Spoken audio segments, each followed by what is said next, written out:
কিশোর পান্ডালি মান্ডালি কেরামত তো এই না হারালে জেনারেল কিছু নাই আওয়াজ এক নেতার এক দেশ বঙ্গবন্ধুর বাংলাদেশ এক করে দেশ সব শেষ 14, 18, 24 এই সময় যারা এমপি হয়েছিল আমার দাবি প্রজ্ঞাপন দিয়ে বলতে হবে এদেরকে সাবেক এমপি বলা যাবে না। আমরা তো বুঝছো এরা তো মুত্তাকাত এরা তো এমপি হতে পারে না।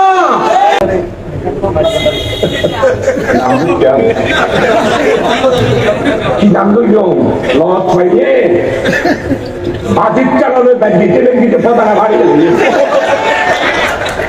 কিশোর পান্ডালি মান্ডালি কেরামত তো এই না হারালে জেনারেল কিছু নাই আওয়াজ।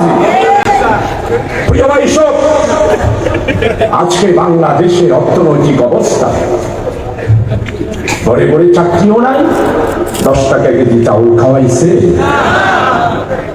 আমরা 4 দলীয় জোট 15 থেকে 19 টাকা ধরে চাউল রেখে গিয়েছিলাম, আর আওয়ামী লীগ সেই চাউলের দাম 35 টাকা থেকে 65 এবং 70 টাকা পর্যন্ত চলে গিয়েছে।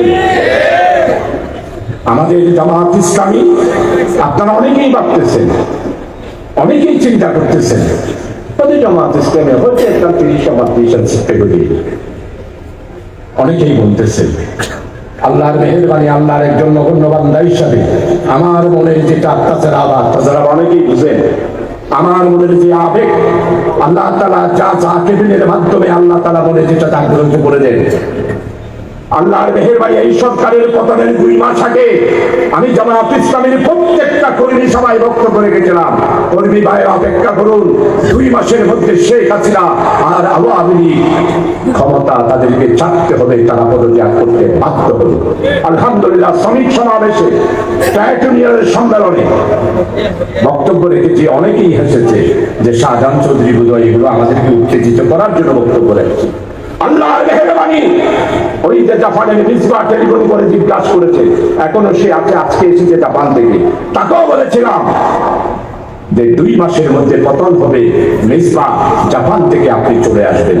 ওই আজকের ডিসি জসিমউদ্দিন আর ওই পার্টিকে এবি পার্টি গোলাম ফারুক আমাকে দেখতে গেছেন, গোলাম ফারুককে বলেছিলাম, গোলাম ফারুক ভাই 2 মাসের মধ্যে আওয়ামী লীগের পতন হবে।